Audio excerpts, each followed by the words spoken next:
Okay, class, welcome back again. In my last lecture, I was walking us through a whole bunch of philosophical movements throughout the 19th century and into this period that I was calling a literary high modernism. I was saying that it basically stretches from the 1890s, although it starts earlier in Germany with Nietzsche is a good way with his book on tragedy. So from like the 1890s ish into up through the end of World War II, you can think of it that way. Sometimes scholars will condense it a little bit more into just that period before World War One. But most of the people who are living and writing during this period, the major figures are kind of live across both standpoints, and other there aren't really firm dates for these sorts of things, but a lot of times people will historians will start uh, uh, talking about postmodernism as sort of coming in the wake of the devastation of World War II, and just the idea that humans have like the capability now with atom bombs and stuff to have used their own reason to such an extent that they can destroy the entire planet that they live on, right? And so it creates a lot of pessimism about that earlier kind of humanism, the idea that rationality and humanism and the Enlightenment are going to, and that science is going to make us have progress, and everything's going to get better, and we're going to go towards perpetual peace with Hegel. Instead, we end up like having these more and more devastating wars in the 20th century, massive genocides, and so postmodernism as a style doesn't reject modernism. It's not like the opposite of it, but it does sort of come in afterwards. So we can think of high modernism as that kind of period from the 1890s into up to the end of World War II, or you can even think 1940 if you want. And so working during that period, and one of the theories that is coming out, I've already talked about psychology and how that was playing out also in the arts, like through expressionism. And so it's not just Freud's ideas alone, but in literature, for example, Virginia Woolf and her husband were very taken with Freud's work. They were publishing it. And around the same time here, a Swiss linguist named Ferdinand de Saussure, who was mentioned in an earlier lecture of mine when I was talking about the sign isn't the thing symbolized, like the very early lecture where I was talking about Jacques Lacan and the mirror stage, if you remember that far back now. Saussure taught a course that was a beloved course, and some of his students compiled his notes from it, and they've been really influential in many fields throughout the 20th century. It's his course on general linguistics. And we start getting this real branch of linguistic study, which is, of course, important to the study of literature as well. And so one of the big sort of ideas here is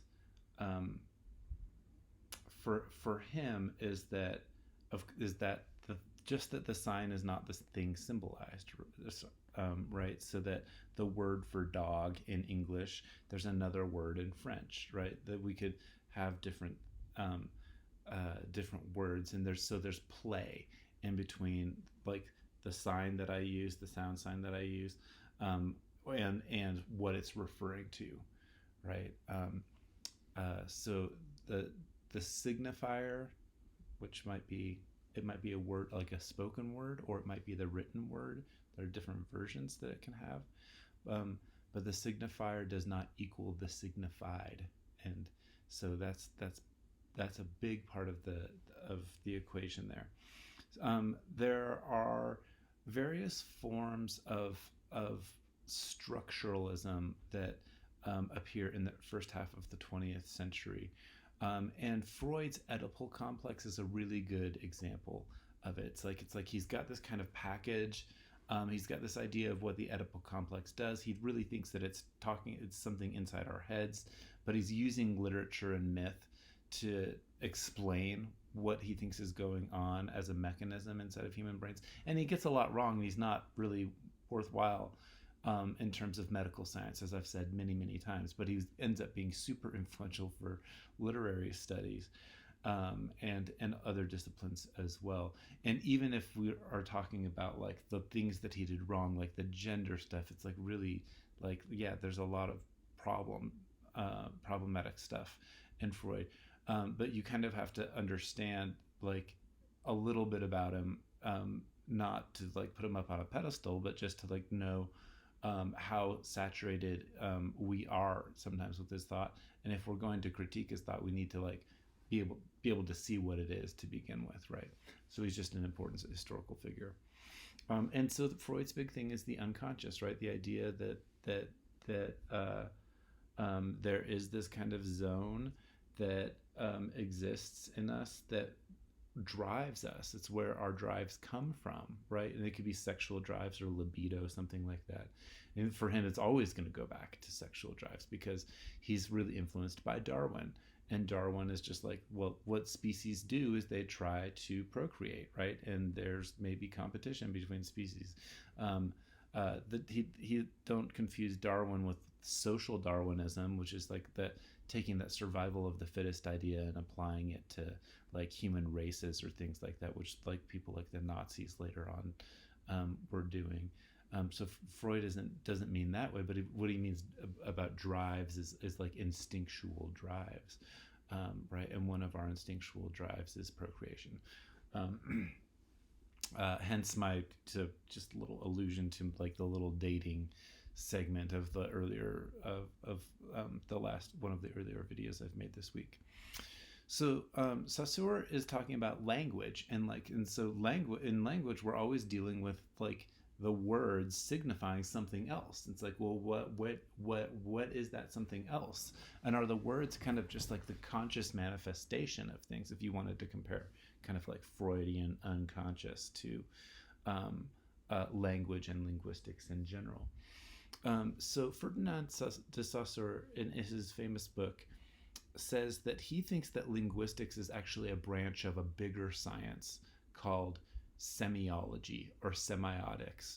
And that is the study of meaning in general, or how meaning is made, semiotics.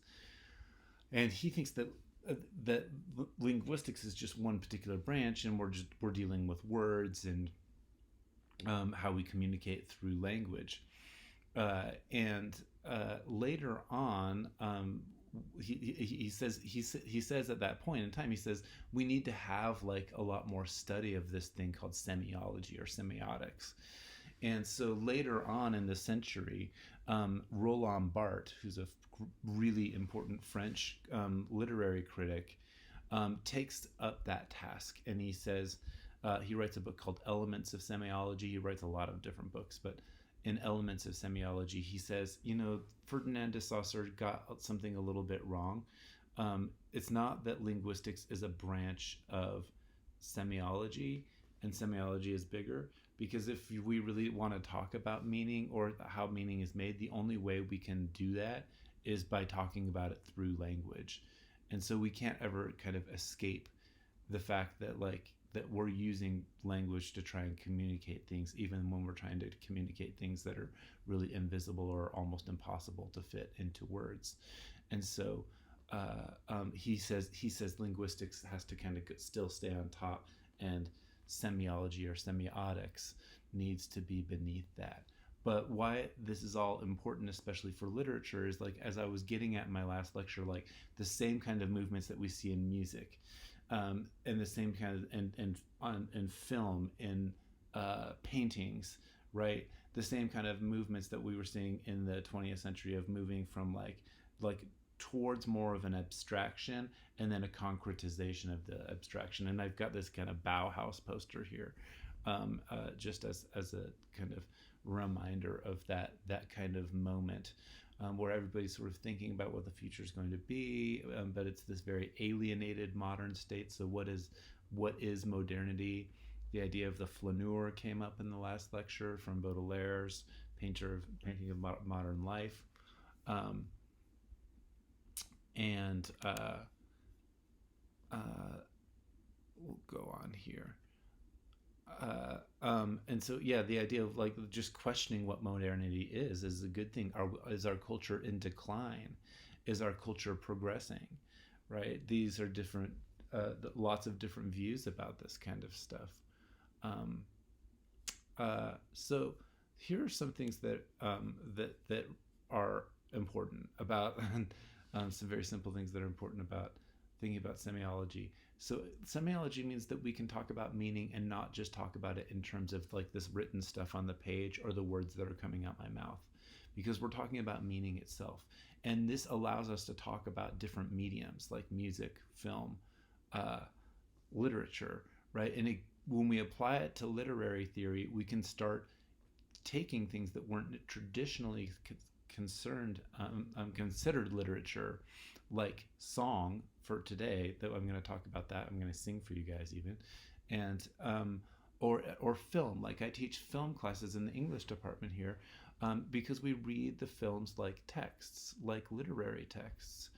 And so we have like all of this kind of theoretical stuff was going on way before the internet, way before we could all like make movies on our phones and communicate with text message wirelessly and all of this stuff. Like, I mean, the telephone was new when these guys are really sort of thinking about this kind of stuff. And that's why it's important. And that's why even in an intro class, I'm talking about structuralism and semiotics as well. So, like in the first half of the 20th century, there's like Freud's got his idea of the unconscious. Saussure's got his ideas of sign and signified.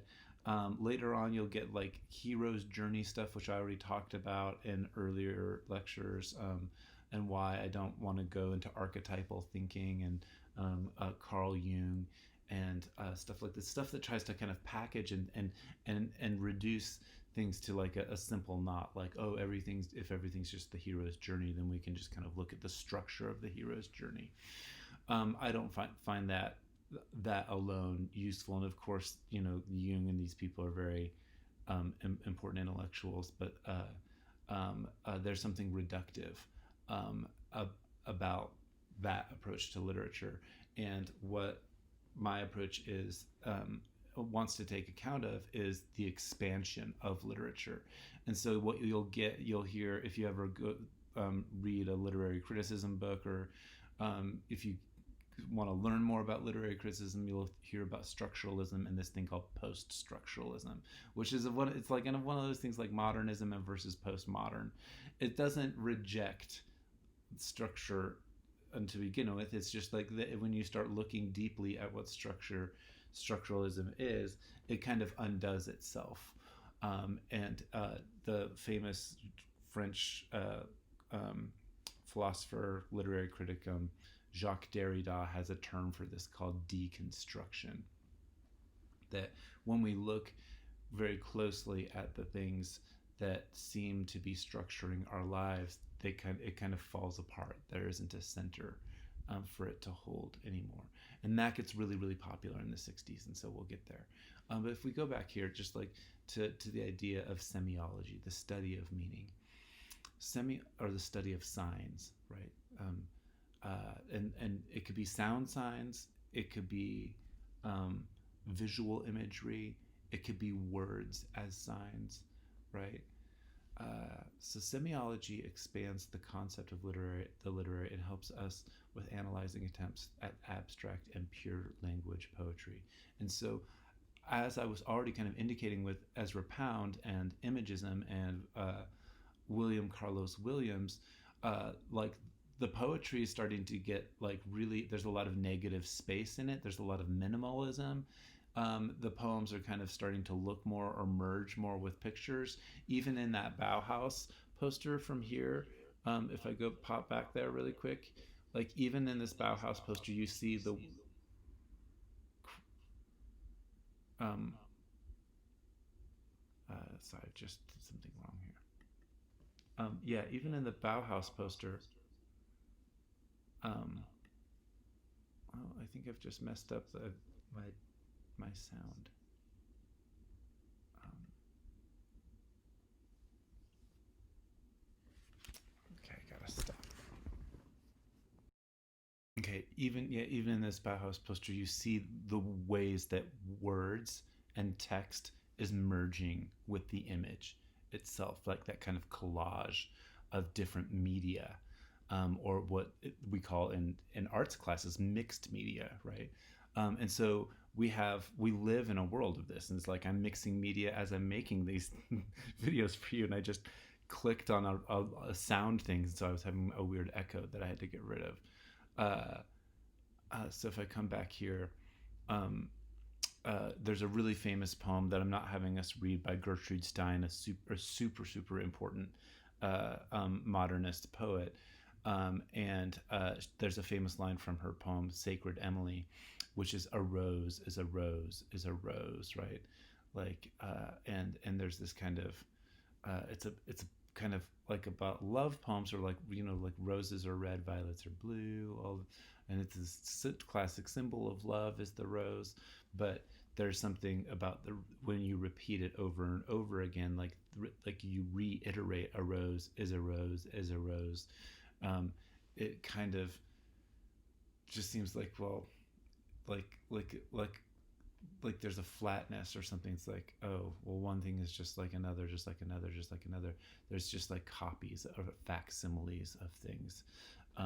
There's no real original anymore, and that like it's very much one of these moments where a line from poetry is really can speak to a lot of things that we're seeing, like a kind of fatigue, especially like later on after the wars, um, a kind of sense of meaninglessness of life. If you ever studied Great Gatsby, for example, the F. Scott Fitzgerald book in high school, you probably learned about that kind of like post-war weariness that was going on. So it's good because what semiotics does, or semiology does, is it allows us, because we can start thinking about pictures and mixed media and stuff. We don't have to think about meaning in the same way as just like, well, what does this person mean by this sentence? Like, and so for many of us, when we read poetry from this period, especially Gertrude Stein, it can be just like long lists of weird things, and it's just like, how is this a poem? What is it doing? We don't really know, but she's been really, really talking with lots of different artists, especially visual artists and painters and people like Picasso, like all of the like these circles of intellectuals are really thinking about these things together. And so we have another image here, like of Salvador Dali, for example, right? Like major, super important painter, Surrealist movement. The Surrealists fuse basically communist politics or Marxist politics with Freudian thought about the unconscious, and they produce visual language for it in painting. I mean, there are also surrealist writers as well dealing with these ideas, and so this is a big part of the early 20th century. So semiotics reads long, and that's like in French. So of course, Saussure is writing in it's like Swiss French. Um, Long semiotics reads long in writing rather than reading authors as expressing themselves through speech, and so parole, or like if you have in French, you've probably heard like parlez-vous français, right? Like parle is the speaking, but language is something bigger, right? And so we don't have to get wrapped up in author criticism, which I've already kind of brought up, like confusing the author's psychology with the work. Um, uh, um, we can look at just kind of like language a little bit more in general, like what is this particular poem doing with the idea of language and how language works. And once you're kind of thinking of things at that level, you're not like in this moment of like, oh well, do I like this or I don't like this? Like, it's not about taste, it's not about morality. Remember, like, arts for art's sake movement was in the late 19th century. It's not about any of those ideas. It's about how language works and what can we do with language, and sometimes can we play like with the line, the borderline, when meaning things don't make sense anymore, right? And so a lot of times authors will hover around that. In fact, like a famous English author named Aldous Huxley, who wrote this book named Brave New World, super famous book in the 20th century. He was friends with James Joyce, and he said of some of one of James Joyce's most famous books, Ulysses. It's considered a classic of literature. He said that it was an example of uh, like a novel that fails, right? And it was like sometimes like crazy to see like these authors who are friends with each other really criticizing each other's work. And then even now, my novelist friends, many novelist friends, will say that Joyce's Finnegan's Wake is still like has still pushed the novel like further than most people can even conceive of what a novel can be, and most people don't really read Finnegan's Wake. It's hard work to read. Um, so another example here is that, so this is all for like why or is it important to think about semiotics and semiology, and a little bit of this literary theory stuff. Because if you don't understand that the literature is interacting with the theory and the critics, then it doesn't really make sense. Like the stuff that, like, it's like, why is this literature, like, why is it so abstract and why is it so hard to decipher? So a third reason, I think, is that there's a there's a shift to the focusing on form itself, or the media, or the mixed media that's going on, and that the form, there's more of a concern for form over than just what's being expressed within the poem itself, or in speech itself. And there are political implications for all of this stuff. So yeah, they're talking about literature, they're talking about art, but as Bart sort of is hinting at, is like, yeah, if we're just like, if we think about the menu like a menu at a restaurant, right? And this is an example he uses in Elements of Semiology. And it's like, you've got like these ingredients in your kitchen, and you can make all of these different things on the menu, and you can like maneuver, you can keep moving different things around on the menu, or make up different names for it. But if you're not changing like the structure of the entire menu, or the structure of what you're working with in the kitchen, you're really just working with reiterations of the same thing.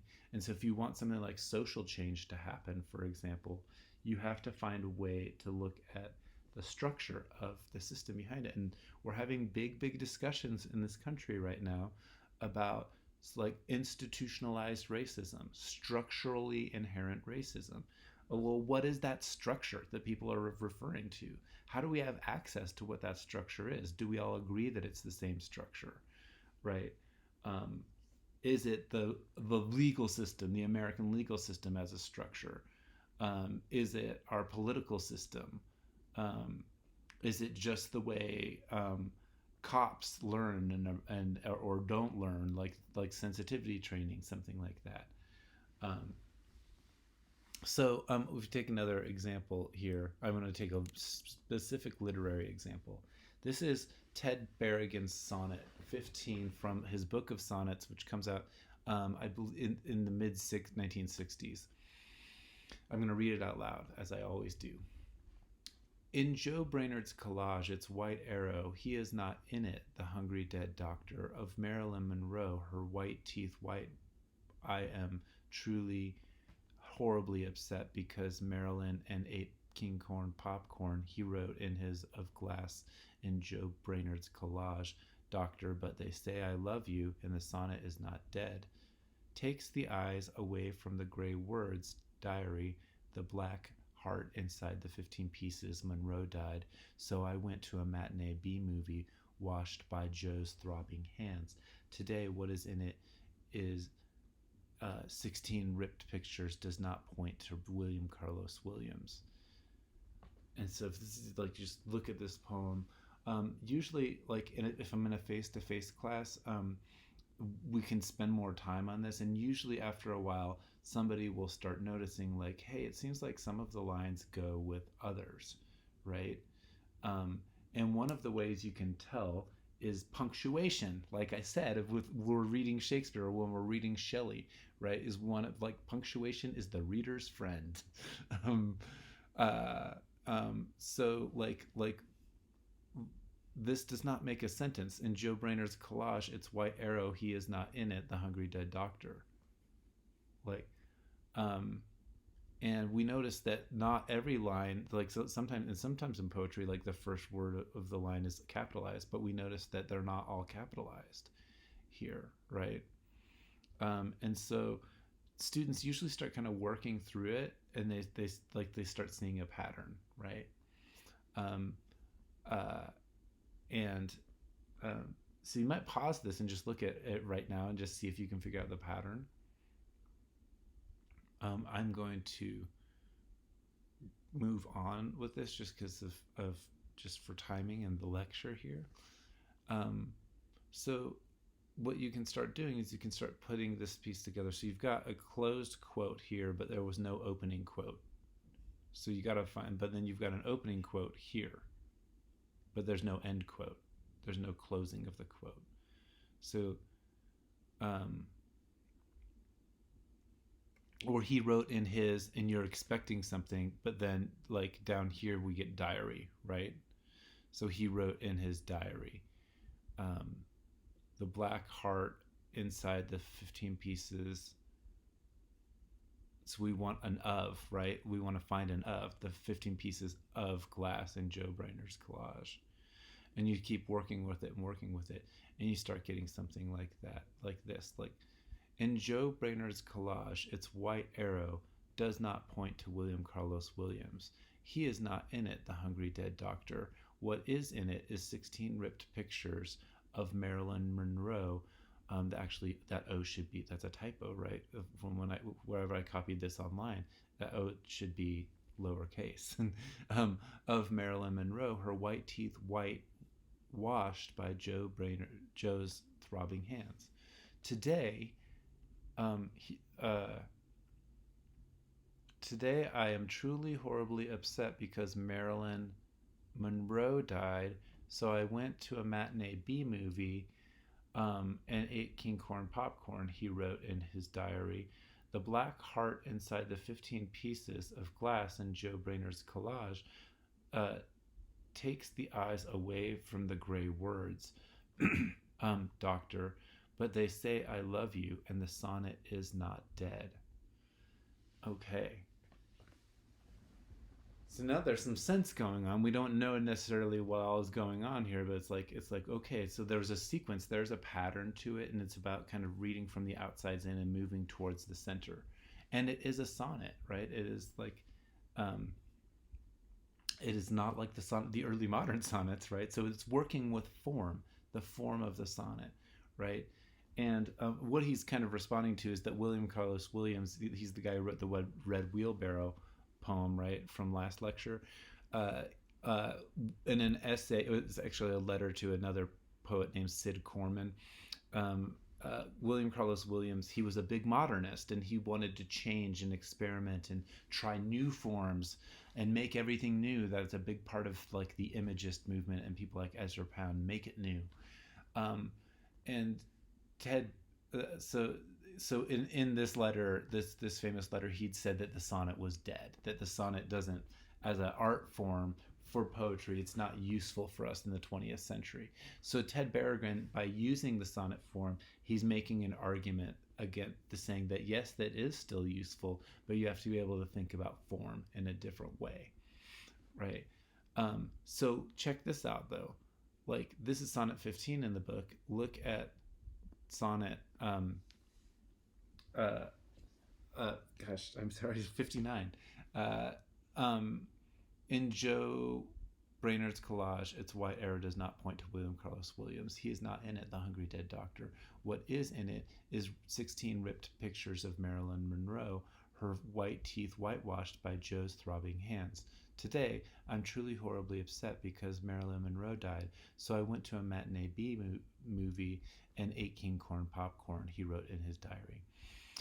The black heart beside the 15 pieces of glass in Joe Brainerd's collage takes the eye away from the gray words, doctor, but they say I love you, and the sonnet is not dead. So this one reads, if you were patient enough to read through like lots more poems that are cut up, right? That's what the language is being cut up and collaged, right? In this. And what is he talking about in the poem? He's talking about this guy named Joe Brainerd and his collage. So he's like meditating on artwork, and he's having an argument with William Carlos Williams about what poetry and what form is. And so there's this mixed media going on. And when you think about what it's about, right? Like, Joe Brainerd wrote in his diary, like, today I'm truly horribly upset because Marilyn Monroe died. And so, like, there is this sense of confusion and being upset. It's like this poem, number 15, it puts us into an emotionally mixed up state just by trying to make sense out of it, right? To be in that sense, that position of trying to make sense, if we're willing to take the invitation of the poem. Like, a lot of people would just be like, this is a bunch of garbage, and they close the book and they never go on. But if it were just this way first, or if this came earlier, it's kind of a giveaway to begin with, but it's also like, okay, well, this reads straight down, but I don't get that kind of emotional confusion. I'm not put into a state of emotional confusion. I don't get what the argument is here about the sonnet not being dead so much. But over a whole book that's been doing with this collage stuff, he's been working really, really hard with the idea of form and mixed media. So that was just a really particular example of thinking like what structure is or structuralism is, and arguments around this kind of stuff, and like, if we really are attentive to form on one level, like the form of the sonnet, for example, like, well, we can think about what the form does, and we can mix up the all of the way that language or speech works. So long is kind of like language itself, like long in French is kind of like the sonnet structure to begin with, and then parole, speech, are the actual words that are being used in the different lines, and Berrigan is cutting them up and pasting them all over and working with that kind of stuff. Now, Roland Bart would come in and he would say, like, yeah, well, if you really want to change like society or something like that, we would have to think about changing the structure or the form itself. What William Carlos Williams was saying was that the form of the sonnet is dead for poetry. Poetry needs to move beyond it. And Berrigan is saying, no, it's maybe it's not the form that's the problem, but maybe we're not being creative enough in the ways that we're thinking about it. Really interesting stuff. So here I just have an explanation of that. By focusing on form over content and structure of the sonnet, Berrigan was able to claim that William Carlos Williams and the Make It New motto of modern poetry needed to be rethought again in the 1960s. So this is like 50 years after like Ezra Pound and Imagist poetry and all of that. And that accompanies part of the postmodern turn, right? What I call postmodern. So Berrigan would be a good example of I think, postmodern poetry. So there's a legacy here that we work with and that you inherit when you start trying to study literature at the professional level in the 21st century. There's the 20th century, like there's like a big like hump of abstraction and these like very intense arguments like that the artists are having within the different mediums. And so we inherit this as young students coming into the field of studying literature today. Roland Bart and Michel Foucault, who's a really famous French historian and very philosopher. He's one of the most cited authors of all time across all different fields. They both wrote essays about the death of the author. Like, we don't want to talk about the author anymore. The author is a bourgeois construct, is like somebody who just wants to make money by having their name and associating their name with copyright, all of that stuff. The death of the author was meant to be the death of bourgeois, middle class, or respectable literary aesthetics. They were part of, these are French guys, and French society after World War II did not want to go back to the Republic before the Third Republic. That was very class-based, very hierarchical. And then you have the Nazis come in and they take over most of France for a while. And then you get the Fourth Republic under General de Gaulle. And in the 50s and 60s, like the big discussions that French people and French literary critics are having is like, what is the best way to structure society? How do we do this?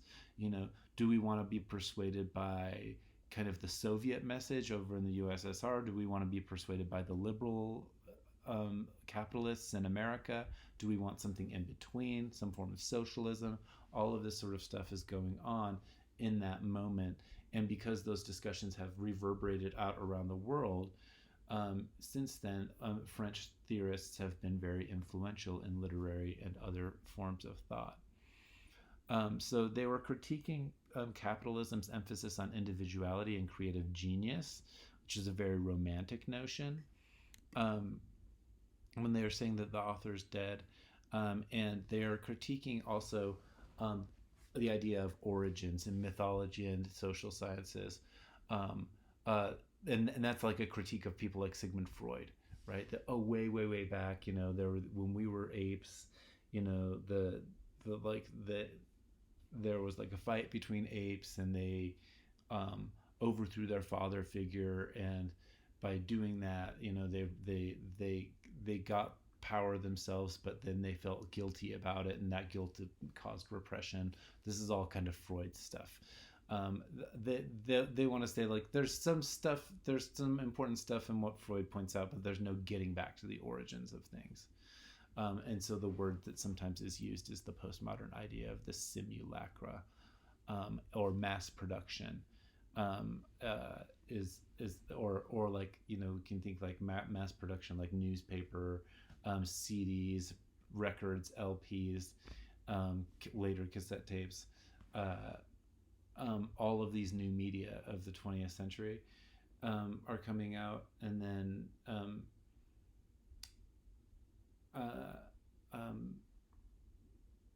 so they all exist in this kind of like mixed up space together, like of the simulacra. Or a rose is a rose is a rose, right? Already that kind of thing. Or there's a very, very famous essay by Walter Benjamin, a German Jewish critic, who called the work of art in the age of mechanical reproduction. And so what do we do with that? And now it's like we have MP3s and all sorts of stuff. So like the discussions that they're having, like, sometimes like 80, 90 years ago are actually really pertinent. They're actually already talking about the things that are going to emerge with technology before computers. They're having this kind of stuff. In the 1960s, all this stuff comes to a head, and that's like where we're like big, thoughts about deconstruction, post-structuralism. Guy Debord wrote a book. He was a situationist. That there's like like a politics to being a situationist. It's kind of like anarchist. And they wrote manifestos. Like even the Surrealists wrote a manifesto, and their manifestos include their politics and their linking of politics with their art. Super fascinating. Famous book called Society of the Spectacle, and you will sometimes see the pictures of this from the cover of that book. used in different places creatively. So on that idea of spectacle, there are lots of implications we can talk about, and I want to move pretty quickly to talking about song at this point. But I'll just mention a couple of things because we saw in the 1960s there's like tons of protest, tons of revolt going on, and recently people have been talking about like, well, what was the relationship between 2018? What were the differences between there and 1968? Right. But especially in France, there were big riots, big demonstrations, student demonstrations in France in May of '68. They shut down the government for a month. So we've had major protests here. We have not, like, we've shut down some police stations at times, like in Minneapolis, but shutting down the entire government, like for the whole nation, for like a month. We haven't quite done that in the U.S. yet. Insofar as the critiques, let me go to this one first. The implications for literary studies that it had greatly expanded notions of what counts as literature. So, like, we start getting comic books. Can comic books and graphic novels count as literature? Yes, of course it can count as literature, but we need to get rid of that high art versus low art distinction, and we need to bring in more of that kind of linguistic analysis or semiology, and start thinking from that angle, which is not an angle about consumerism. It isn't about what I like or what I disliked. It's just not about that. And then insofar as the critiques politically aligned with critiques of colonialism, this is after, of course, World War II. Like, Europe is so like broken and like economically screwed because of the war. They can't maintain their colonies throughout the world. So in the 1950s and 1960s, you get all of these new nations like liberating themselves throughout Africa, for example, and declaring independence. Or even just after World War II, India with England, right? And then you get these new kind of neo-colonial states, like in 1948, Israel becomes the first state that is aligned, as a religion with its state. And there's problems that we're still facing today with Palestinians and Israelis, because that it's this strange thing, because of course there's a bunch of sympathy for Jewish people and what they had gone through during the Shoah, during World War II, but is there sort of is it, these are just questions that people argue about a lot. Is the Israeli state just a form of European colonialism, which so many other places were trying to get out of? Like, so that's where post-colonialism comes from, and post-colonial theory.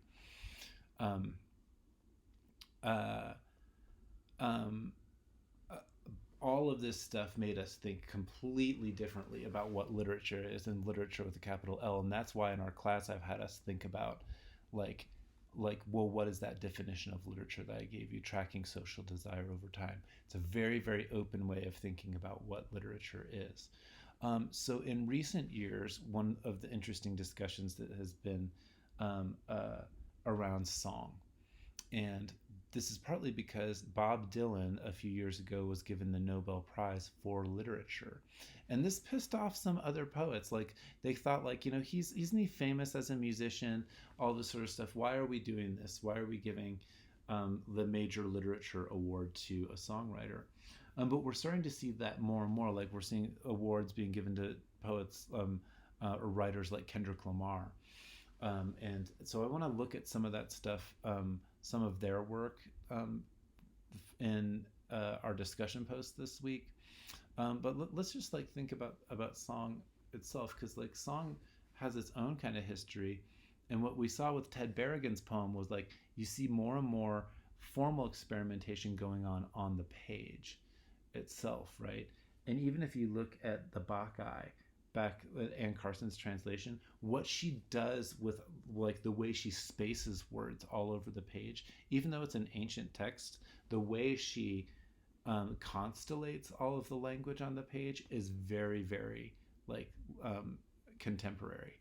Um, and so, when you read like recent literature or recent poetry, there's a lot of attention to where the words fall on the page and what is the experience of the reader.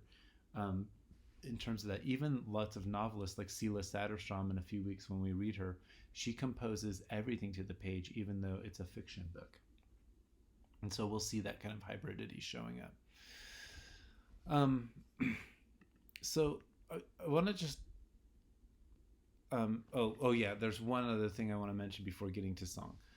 So literary theory, all of this stuff can be really difficult. It's very fascinating to me. I know it takes a long time to explain it all, and I've been trying very hard to be patient about unpacking why it all becomes meaningful, because while giving you guys some history. Um, so while literary theory can be difficult, it's also important to understand that without these like critical approaches to schools like structuralism and like post-structuralism and the critiques of structuralism and their political ramifications, we would not have now, we would not study like multicultural Chicano, African American, or Native American literature, because it took the thought work of trying to decolonize what literature itself meant, and its entrenchment in European or Eurocentric power. And then we get, especially in the United States, we get this explosion of different kinds of literatures associated with peoples who have been traditionally marginalized. So you, and even in the 1980s, when you get queer theory coming out. But we have Chicano literature. We're going to read I Am Joaquin by Rudolfo Corky Gonzalez this week. One of the most famous statements of Chicano poetry in existence. African American literature. Some of you read Everyday Use by Alice Walker already, but we're also going to read Stephen Dunn's book Potted Meat. So we'll get to that. Some of you may have read Leslie Marmon Silko's story as one of the options. She was Native American literature. And so we get all of that. And so in order to understand what is happening and why people are always concerned with diversity, for example, in English literature classes, is that because, like if you think back to early lectures of mine, like the way English studies starts out as a field and literary studies starts out as a colonizing effort. And we are always trying to decolonize our thinking. And it is a lot of difficult work to do within our own field. But I think weirdly and very interestingly in our society right now, there are a lot of people trying to do that decolonizing work at the level of, say, like taking down Columbus Day statues in Denver last week, right, which is where we live, and taking down Kit Carson, these kind of cowboy heroes that celebrate a really romanticized and just wrong picture of what the so-called Old West was about. So I want to jump into song now, and this is like something unique because I teach songwriting for Metro, and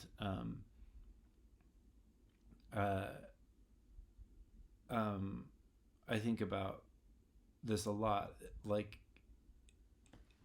whether or not some people who are only work with poetry or language on the page, whether they get mad or not. Like Bob Dylan has won in recent years the Nobel Prize for Literature. So when we're looking at literature in the 21st century, I want to include song, I want to include film, I want to do all of that mixed media stuff. I want to have a very capacious or expansive sense of what might be able to count as the literary.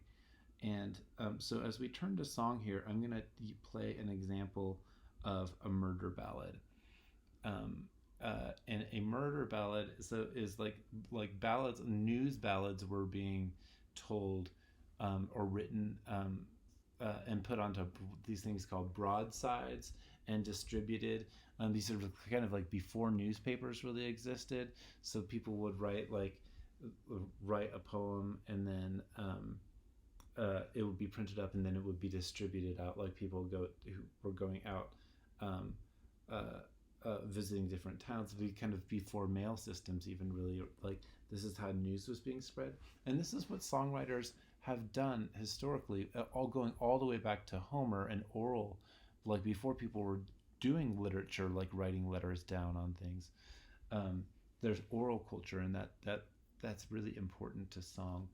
And so, uh, murder ballads. If you think about the news right now, like what's the most titillating news that we hear all the time? It's like when something crazy happened, right? When or some sort of weird, messed up like act of gun violence or school shootings or things like that, right? And in the 19th century, it's the same sort of thing, right? What gets people's attention is like murder, and so you have this kind of genre that shows up of murder ballads that are talking about things that happened with people.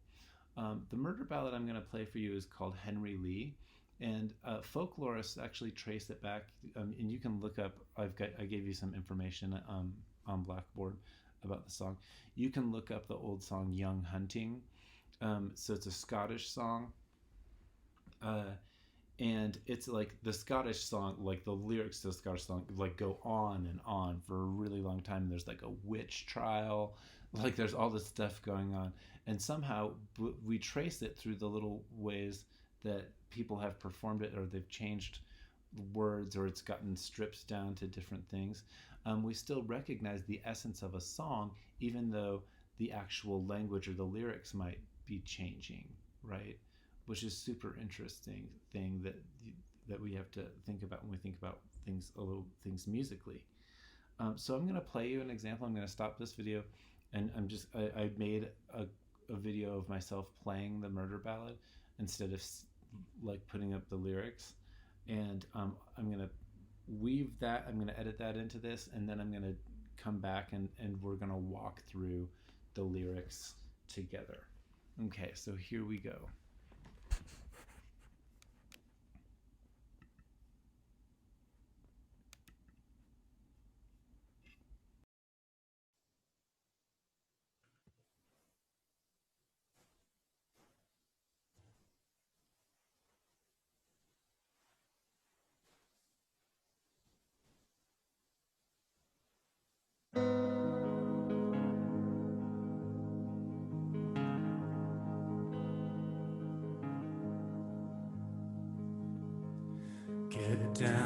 Get down, little Henry Lee. Stay all night with me.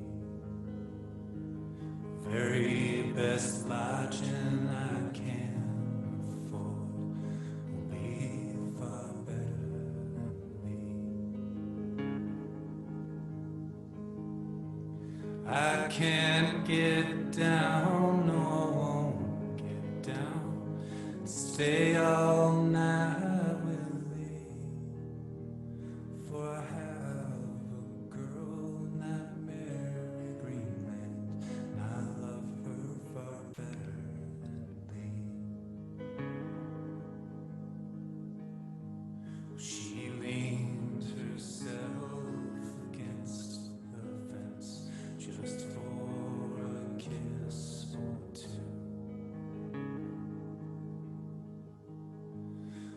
Little penknife held in her hands, she plugged him through and through.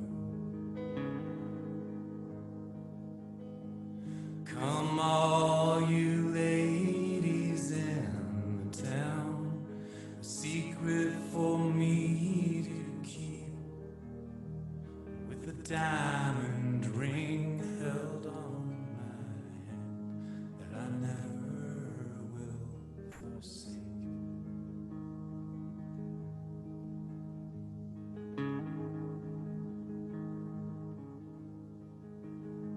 Some take him by his lily white hands, and some take him by his feet. We'll drop him in a deep, deep well, more than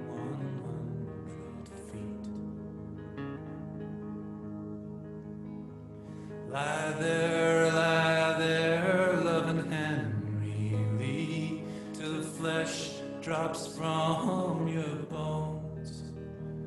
Now, little sweet girl, now Mary Greenland still waits for your return.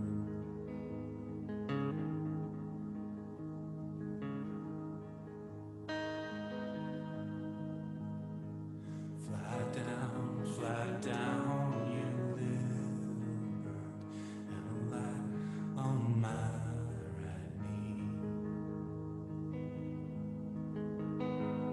Your cage will be of the purest gold, indeed and property. I can't fly down, no, I won't fly down, and a light on your right knee for a girl who'd murder her own true love would kill a bird like me. If I had my bending bow, my arrow and my string, I'd shoot a dart so near your heart, the wobble would be in vain. If you had your bending bow, your arrow and your string, well, I'd fly away that merry Greenland, I'd tell what I have seen.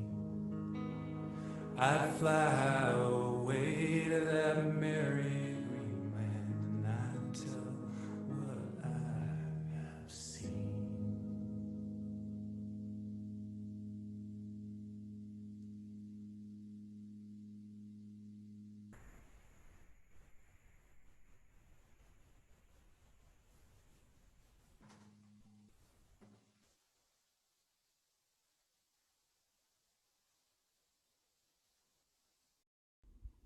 Okay, so you have the lyrics to Henry Lee in Blackboard, or if you're finding this online, you can just Google the song Henry Lee and get the lyrics.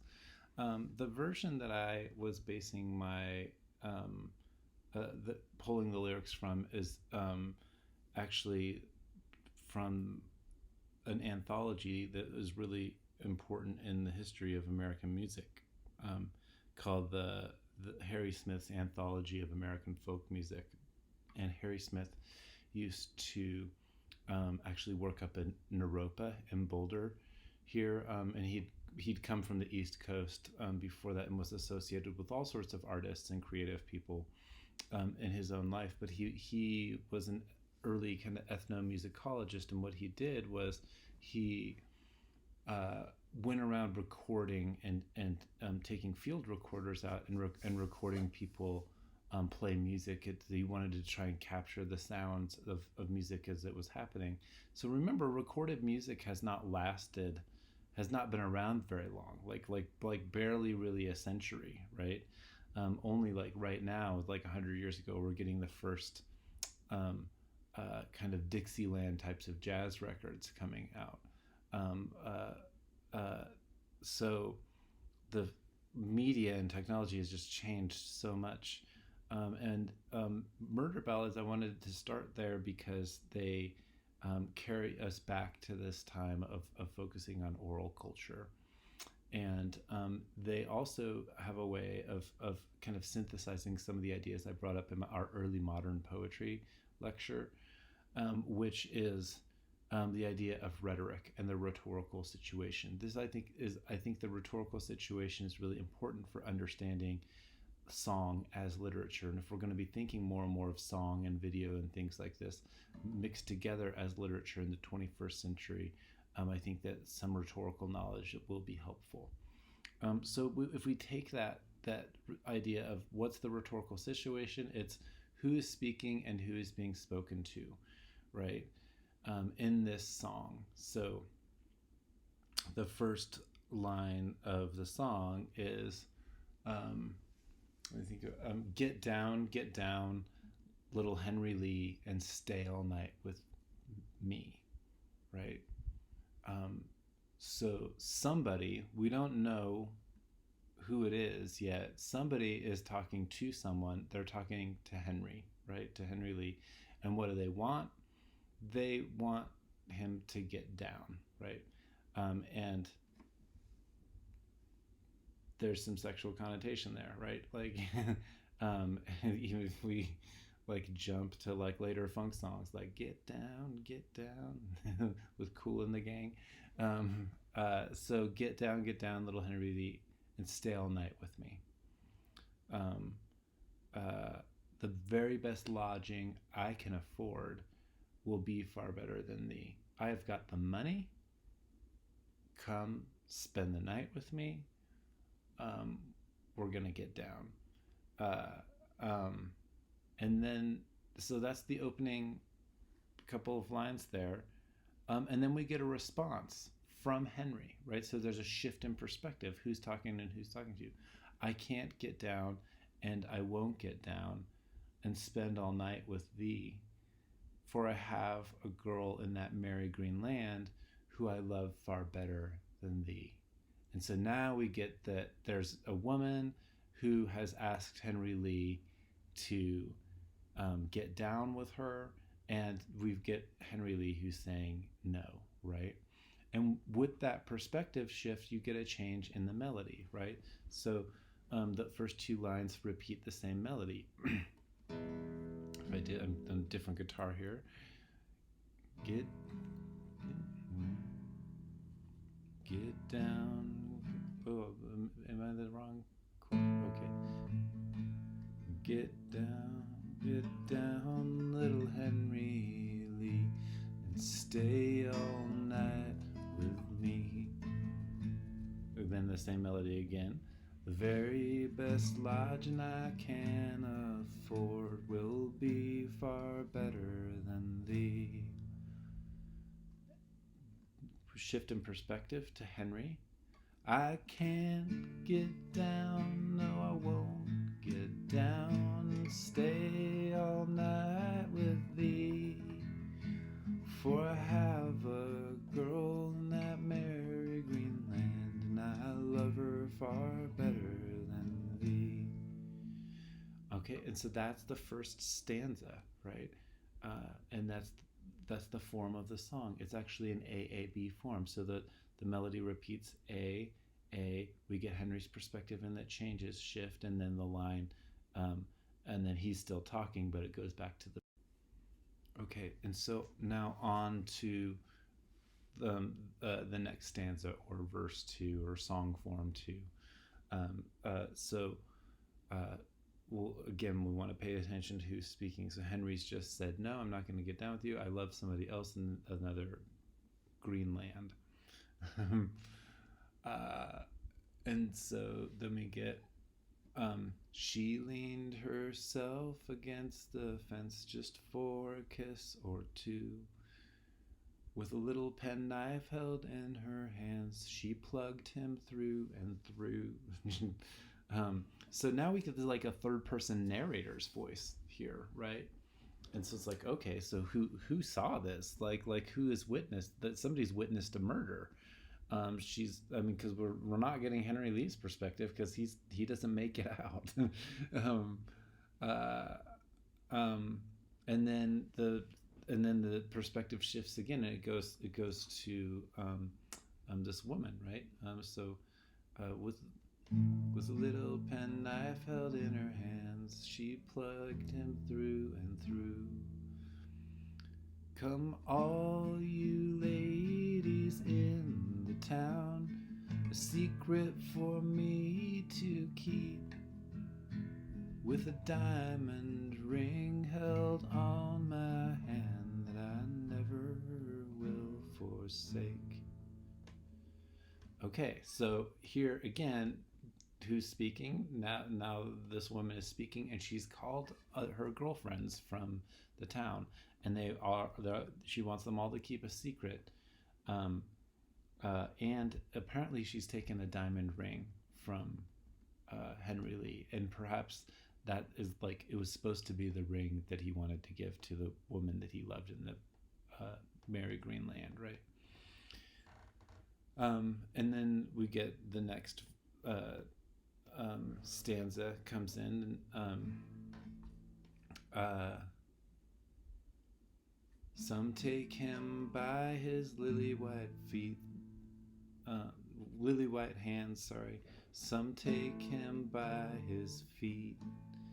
We'll drop him in a deep, deep well, more than 100 feet. Lie there, loving Henry Lee, till the flesh drops from your bones. And that little sweet girl in that merry green land still waits for your return. So this is all the murderer talking, right? Directly to Henry Lee, right? Like, well, first to her helpers. Some take him by his lily white hand, some take him by his feet. We'll drop him in a deep, deep well, more than 100 feet. And then she shifts to who she's talking to. Then she's talking to the dead body, right? Lie there, loving Henry Lee, till the flesh drops from your bones. And that little sweet girl in that merry green land still waits for your return. It's pretty nasty. And then we get a shift to the next stanza, and it's quite interesting, right? Because she says, fly down, you little bird, and alight on my right knee. So again, we get a kind of ask for something, right? And we saw that happening in the first stanza, right? She says, your cage will be of the purest gold, indeed, and property. Just like the second line of the poem was when it was asking Henry Lee, right? Get down, and spend all night with me. The very best lodging I can afford will be far better than thee. Like, so again, there's this kind of reference to money, and I'm gonna put you in a cage, but it's gonna be a gold cage. It's gonna be like really, really nice. And the bird's response, of course, is a refusal, just like Henry refused, right? So there's this kind of parallel mirroring of ask and refusal going on. And then we get, so the bird says, I can't fly down, but I won't fly down and alight on your right knee. For a girl who'd murder her own true love would kill a bird like me, right? And her response back is, of course, if I had my bending bow, my arrow and my string, right? If I had my bow and arrow, I'd shoot a dart so nigh your heart, your wobble would be in vain. You would be dead before you even hit the ground, basically, right? And the bird responds back and says, if you had your bending bow, your arrow, and your string, I'd fly away to that merry green land and I'd tell what I've seen. And so this is where we get a little bit of a perspective, because now there was that third person's perspective earlier in the song, right? That saw her lean herself against the fence just for a kiss or two with a little penknife plug through and through. And you're hearing this, presumably, some balladers come through and they're playing the song for you, right? And what are they? They're a singer. They're a songbird, right? And so the songbird is telling the news.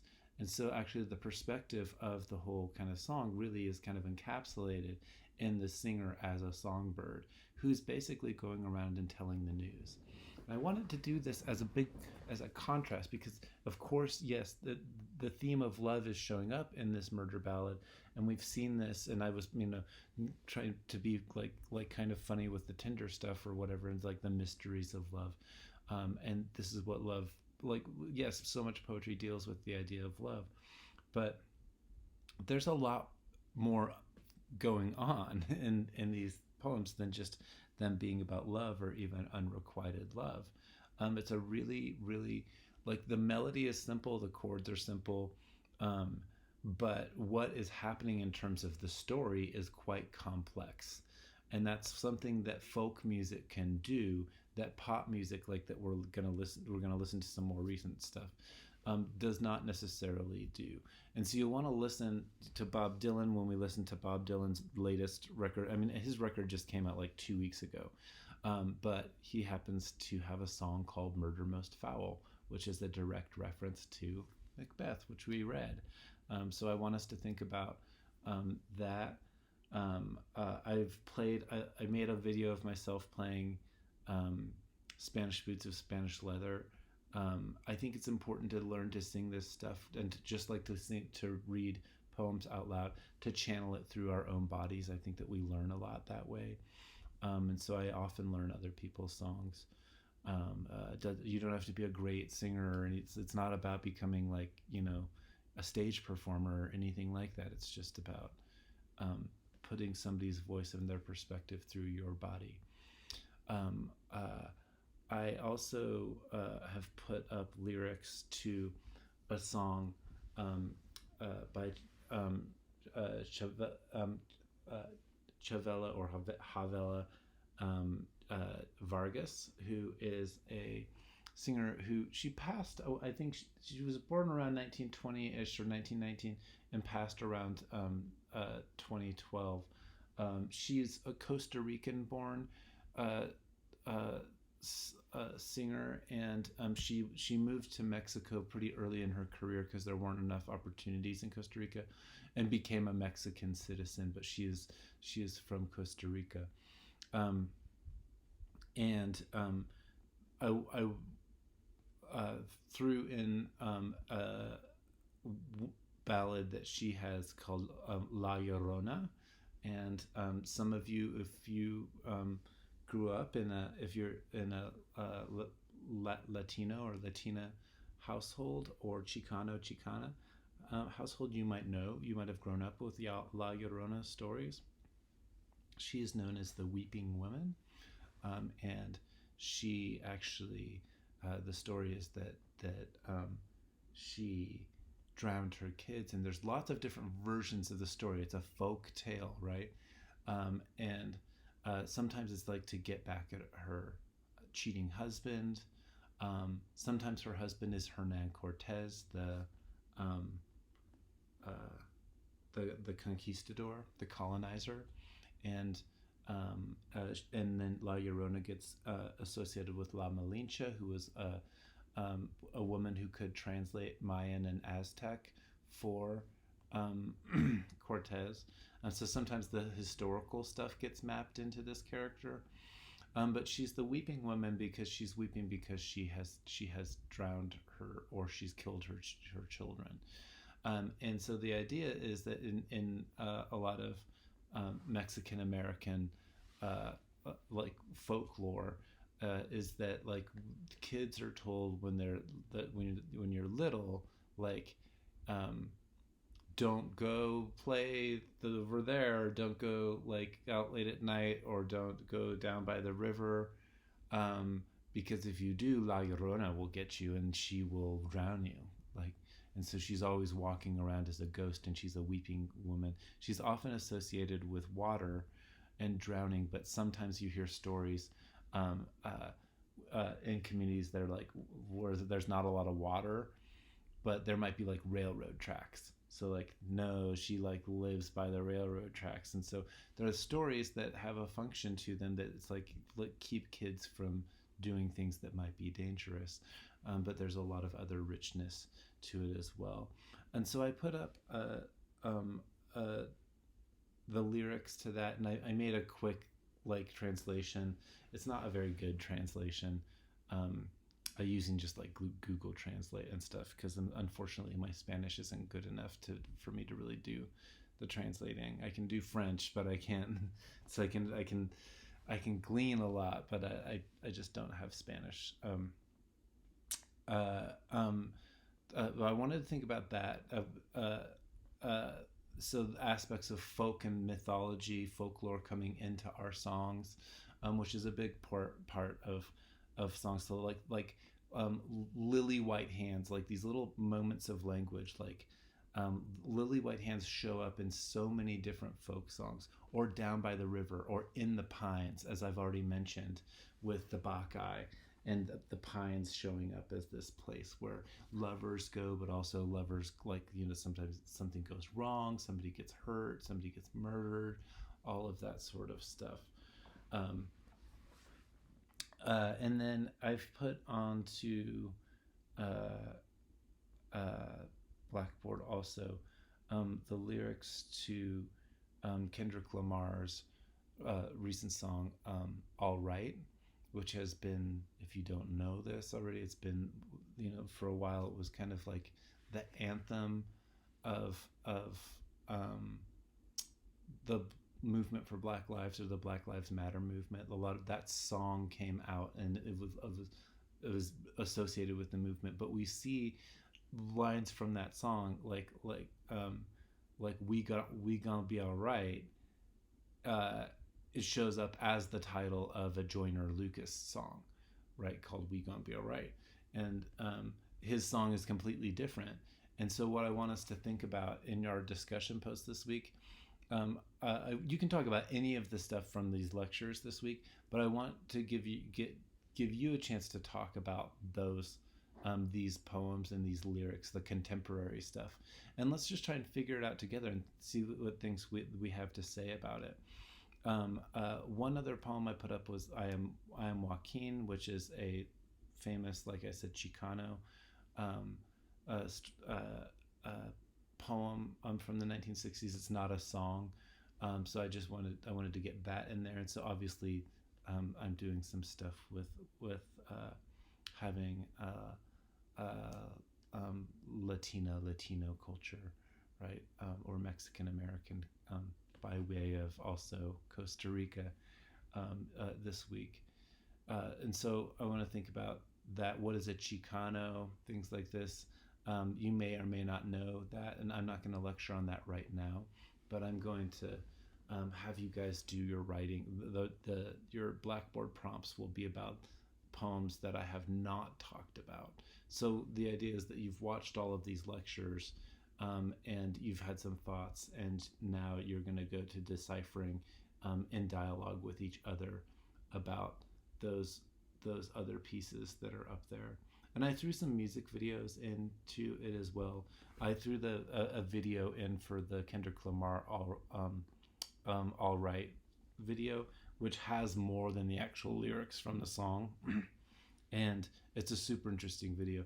And if you don't know Kendrick Lamar's album, To Pimp a Butterfly, the whole album is a real masterpiece of literature, and worthy of its own study. And we just don't have time to go into depth. Sometimes I've assigned classes to buy his record. And it's not a matter of whether or not you like hip hop or anything like that. It's not about the genre. We're not approaching this stuff in terms of as consumers, but as literary critics, right? So I'm going to leave it off there. I'm not going to put in, I'll throw up my video of me playing Spanish Boots of Spanish Leather. I think it's a really good Bob Dylan song. And interesting back and forth, like who's talking and who's speaking. It's two lovers moving back and forth and having a kind of an argument, basically. And so that is an interesting way of thinking about perspective. And it's written in a form like these kind of very simple folk, like AABA forms, that because the form is really simple, you can have a lot of words and people saying different things in it, but the form kind of maintains a kind of structure because the melody is the same. But that's not the way that like hip hop is working formally, right? There are things that are repeated. There are hooks and choruses. Sometimes there are choruses, but there are lines that get repeated. And sometimes we call those refrains, right? A refrain is a line that keeps coming back in a song. And sometimes, like in hip hop stuff, you have you have a refrain or you have a hook that comes back, and then in between it you have different rappers, for example, showing up. So one track might feature another artist, and so there's a lot of cross collaboration going on in hip hop music. Um, and I want you to think about what the concerns are for uh, Kendrick Lamar's work, Joyner Lucas's work. If you want to mix this stuff in with I Am Joaquin, that's great. I'll have some discussion prompts about all of that. So those are the things that I'll have you write about. I Am Joaquin, A Murder Most Foul by Bob Dylan, and then the Kendrick Lamar and Joyner Lucas stuff. I'm going to leave off lecturing for the week. I've given you a lot to think about. I've covered a lot of different stuff, and so please feel free to reach out with questions or thoughts. I know you're all finishing. If you're in my initial class, you've been finishing your midterms, so we're heading into a lot of different directions. But I think this is going to give us a really solid base for working with our last 3 books from Stephen Dunn and Celeste Satterstrom and Yuri Herrera. Okay, have a good day. Email me or see me in office hours with questions. Thanks.